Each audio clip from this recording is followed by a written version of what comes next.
इसकी मजबूती के लिए 3 बातों की आवश्यकता है। ఈ కోట పటిష్టంగా ఉండేందుకు 3 మాటలు చాలా అవసరము. एक स्नेह, दूसरा स्वच्छता और तीसरा है रूहानियत।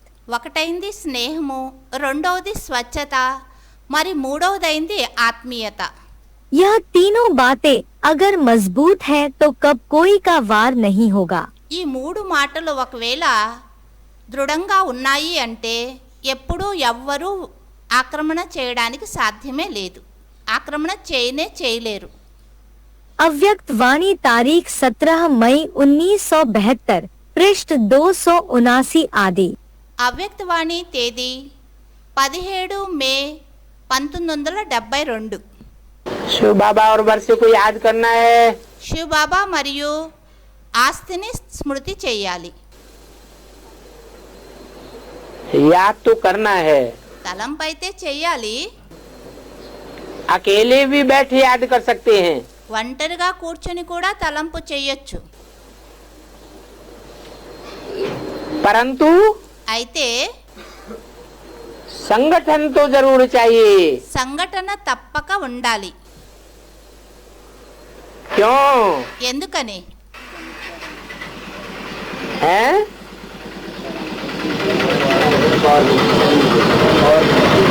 संगठन से ताकत मिलती है। సంఘటన ద్వారా శక్తి లభిస్తుంది. यूनिटी बनती ही तब है जब प्योरिटी होती है। సంఘటన అంటే యూనిటీ అప్పుడే తయారవుతుంది ఎప్పుడైతే మనలో ప్యూరిటీ అనేది ఉంటుందో, పవిత్రత ఉంటుందో అప్పుడు.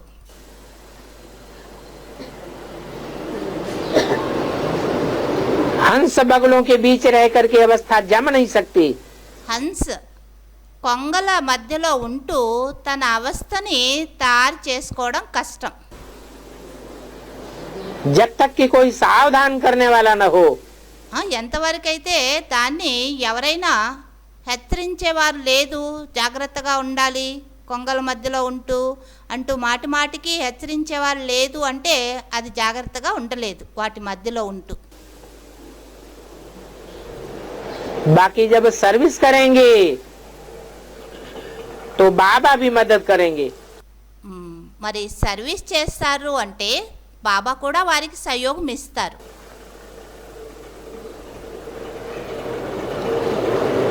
संगठन में बाप की याद में बैठने से भी सेवा होती है वाइब्रेशन की। సంఘటనలో బాబా తలంపులో కూర్చున్నారు అంటే సంఘటిత రూపంలో అప్పుడు కూడా సేవ అనేది అవుతుంది.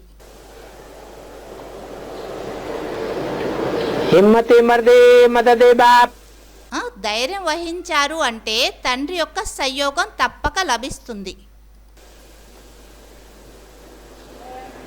नहीं तो सर्विस बिगड़ क्या पद पावेंगे।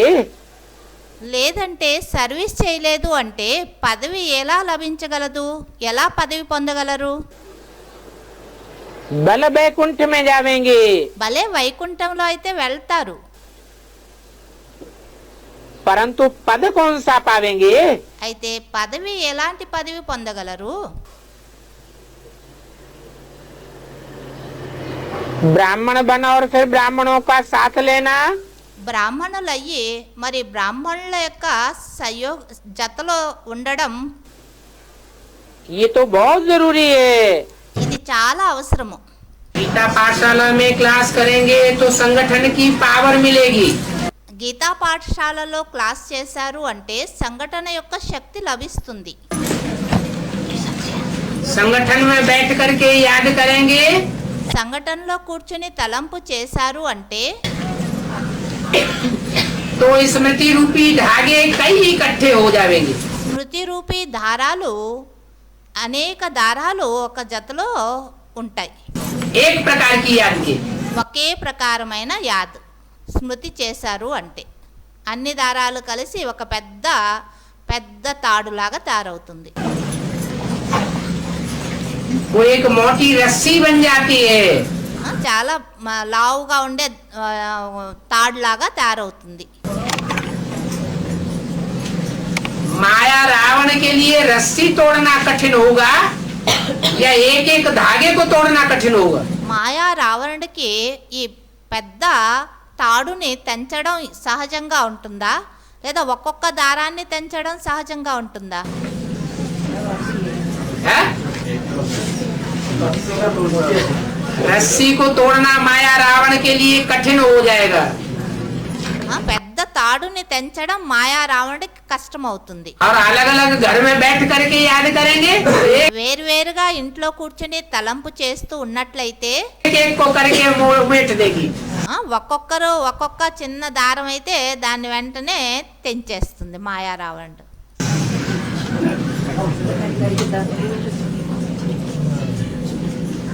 इसलिए संगठन में रह करके क्लास जरूर करना चाहिए। అందువల్ల సంఘటనలో కూర్చొని క్లాస్ తప్పక చెయ్యాలి. भक्ति मार्ग में भी हिंदू हो, मुसलमान हो, सिख हो, భక్తి మార్గంలోనూ హిందువులు కావచ్చు, ముసల్మాన్లు కావచ్చు, సిక్కులు కావచ్చు, ईसाई हो, క్రిస్టియన్స్ కావచ్చు, सब कहाँ इकट्ठे होते रहे? అందరూ ఎక్కడ గుమిగూడుతూ వచ్చారు?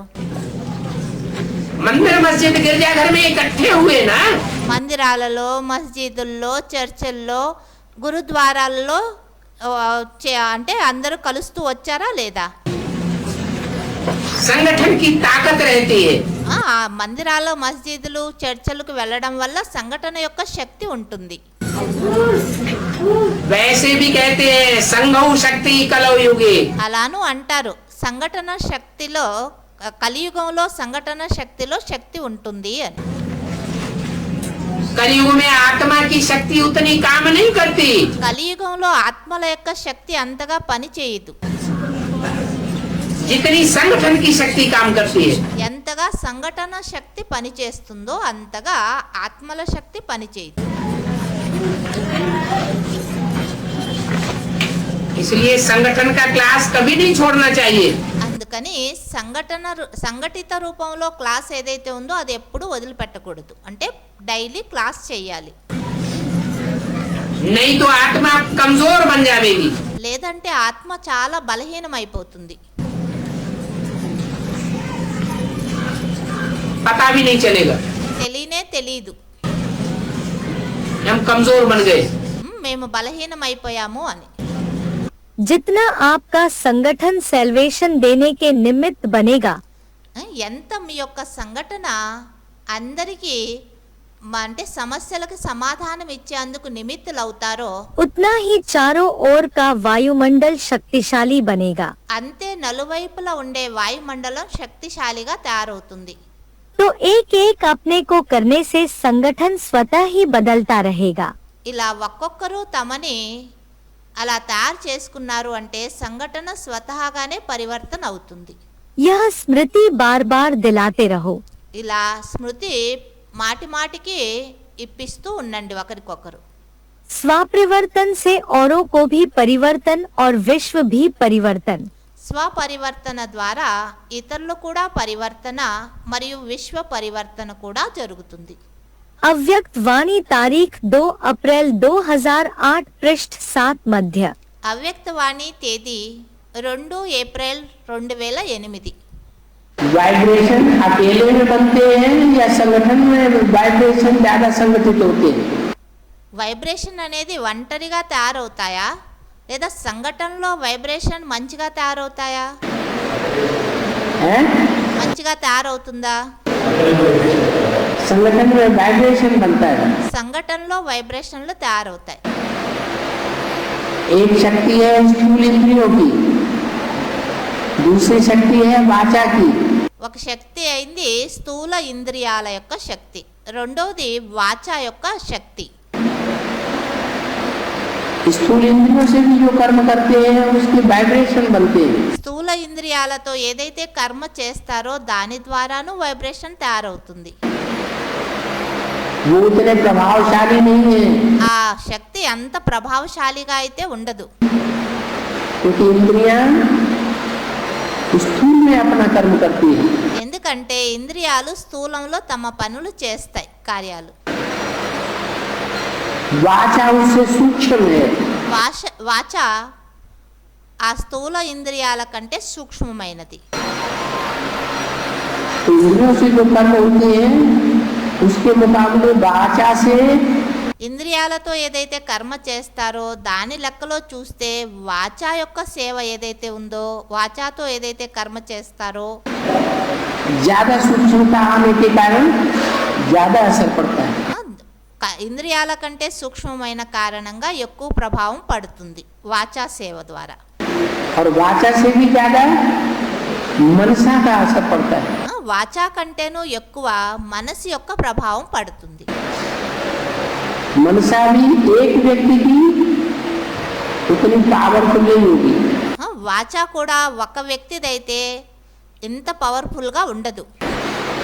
जैसे एक धागा है तो झट से क्यों देगा।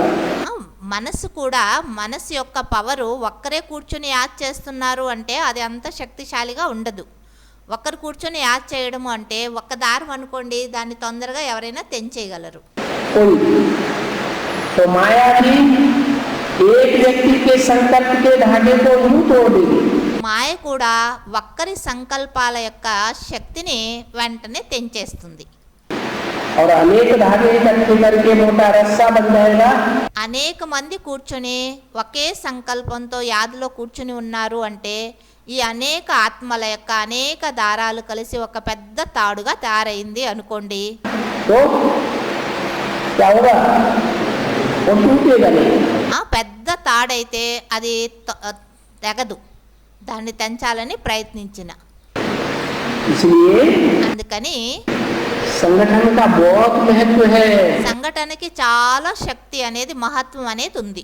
अब ऐसा प्लान बनाओ जो संगठित रूप में कोई नवीनता दुनिया के आगे दिखाओ। ఇప్పుడు అలాంటి ప్లాన్ తయారు చేయండి, సంఘటిత రూపంలో ఏదో ఒక నవీనత అంటే కొత్తదనాన్ని ప్రపంచం ముందు చూపించండి। एक एक अलग होने के कारण मेहनत भी ज्यादा करनी पड़ती है। ఒక్కొక్కరు వేరువేరుగా ఉన్న కారణంగానే శ్రమ కూడా ఎక్కువగా చేయాల్సి పడుతుంది। लेकिन संगठन में मेहनत कम, सफलता जास्ती होगी। అయితే సంఘటనలో శ్రమ తక్కువ, సఫలత ఎక్కువగా ఉంటుంది। जब संगम युग के संगठन को सफल बनावेंगे तब सर्विस की सफलता होगी। ఎప్పుడైతే సంఘం యుగాన్ని, సంఘటనని సఫలం చేసుకున్నట్లయితే సర్వీస్ యొక్క సఫలత కూడా అవుతుంది। योग्यताएं सभी हैं, लेकिन योजना तक रह जाती हैं। యోగ్యతలైతే అందరిలోనూ ఉన్నాయి, అయితే యోజనాలు అంటే ప్లాన్లు తయారు చేయడం వరకే ఉండిపోతారు। अब अपनी योग्यताओं से औरों को भी बाप के समीप लाने योग्य बनाओ। ఇప్పుడు మీరు మీ యొక్క యోగ్యతల ద్వారా ఇతరుల్ని కూడా తండ్రి సమీపంలో తీసుకొచ్చే యోగ్యులుగా తయారు చేయండి। अव्यक्त वाणी तारीख 25 दिसंबर 1969 पृष्ठ 165 आदि। అవ్యక్తవాణి తేదీ 25 డిసెంబర్ 1969। संगम शक्ति कलौयुगे। సంఘటన కలియుగంలో సంఘటనలో శక్తి అనేది ఉంటుంది। కలియుగంలో సంఘటనలో శక్తి అనేది ఉంటుంది। ऐसा शास्त्रों में भी कहा हुआ है। అలా శాస్త్రాల్లోనూ చెప్పడం జరిగింది। कलयुग में संगठन की शक्ति काम करती है। కలియుగంలో సంఘటన శక్తి పని చేస్తుంది అని।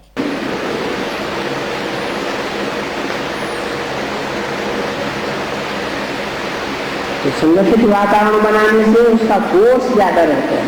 సంఘటిత వాతావరణం తయారు చేశారు అంటే దాని యొక్క ఫోర్స్ ఎక్కువగా ఉంటుంది।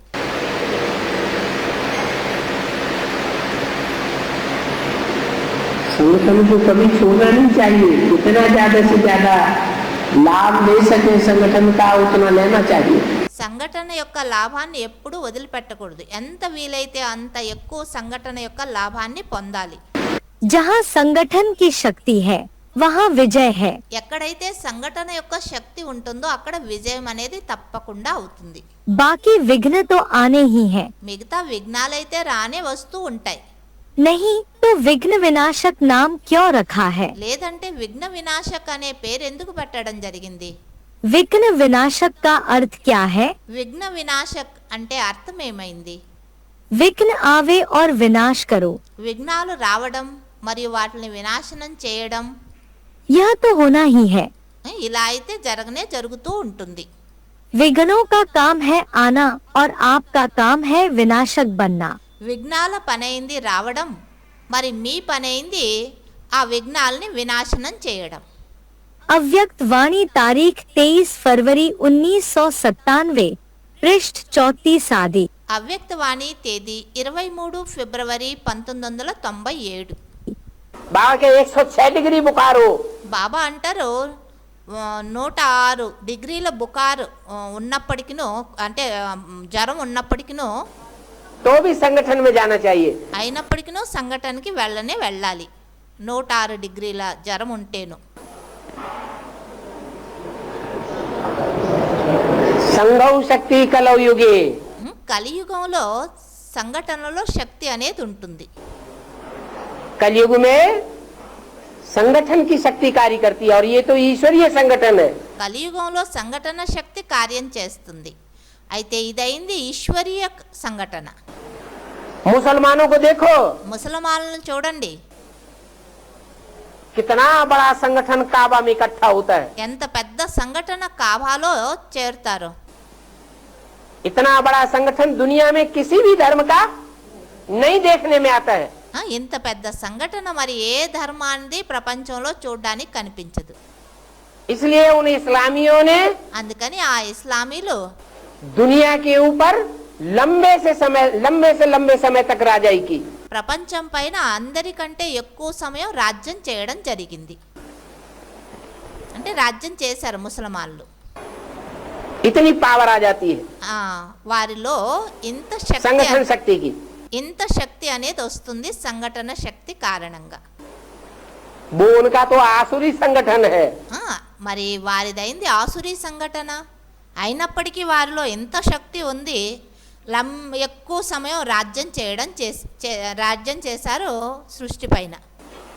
और हमारा तो మరి మన శక్తి అయింది. हमारा कौन सा संगठन है? మనది ఎటువంటి సంఘటన? ईश्वरीय परिवार है, మనది ఈశ్వరీయ పరివారం అయింది, ईश्वर का संगठन है। ఈశ్వరుని యొక్క సంఘటన అయింది. इस परिवार को हम कैसे भूल सकते, ఈ పరివారాన్ని మనం ఎలా మర్చిపోగలము, कैसे छोड़ सकते? ఎలా వదిలిపెట్టగలము? संगठन किसे कहेंगे? సంఘటన అని దేన్ని అంటారు? यह संगठन तकदीरवान बच्चों का संगठन है।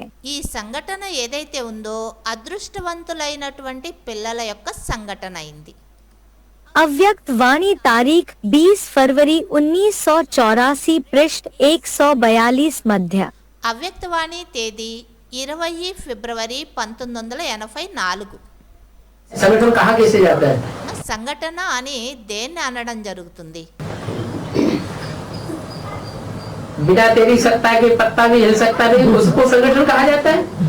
బినా తేరే సత్తాకే బినా, నీ ఆజ్ఞ లేకుండా ఆకైనా కదలదు అంటారు. దాన్ని నీ యొక్క సంఘటన అంటారా? बाप को बगैर माया खबर से हम बता रहे हैं। ఎవరో అన్నారు బాబా యొక్క పవర్ తో కాదు మాయ యొక్క పవర్ తో అని ఏదో అన్నారు. అయ్యో నేను చెప్తున్నాను కదా వినండి. संगठन किसको कहा जाता है? సంఘటన అని దేన్ని అంటారు? संगठन जो है वो दुनिया का वो संगठन जिसे इस्लामी भी घुसे हो। సంఘటన అంటే అదా? ఆ సంఘటనలో ఇస్లామీలు కూడా దూరి ఉన్నారు, क्रिश्चियन भी घुसे हुए हो, క్రిస్టియన్లు కూడా దూరి ఉన్నారు, नास्तिक भी घुसे हुए हो, నాస్తికులు కూడా దూరి ఉన్నారు. तो संगठन कहा जाएगा? దాన్ని సంఘటన అంటారా? वो संगठन है, అది సంఘటన? वो असली संगठन है ही नहीं। అది అసలైన సంఘటన అయితే కానే కాదు. असली संगठन बनता है पहले सूर्यवंशियों का। అసలీ సంఘటన తయారవుతుంది మొట్టమొదట సూర్యవంశీలది.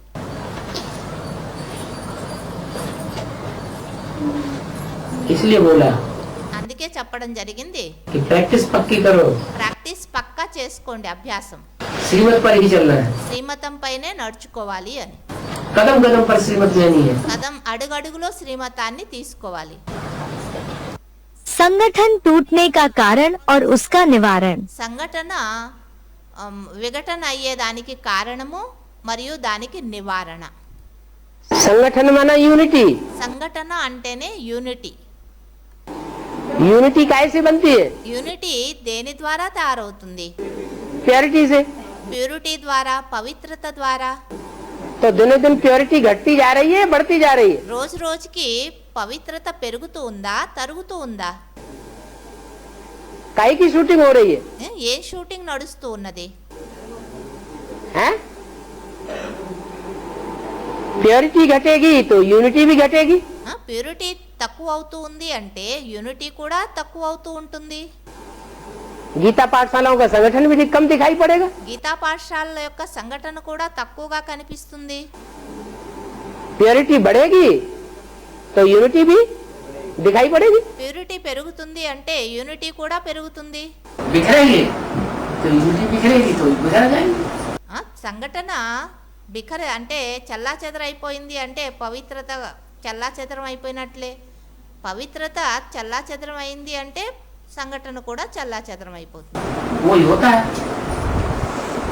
कलयुग में आके राजा हो जाती है, बिखर जाते हैं सब राजा।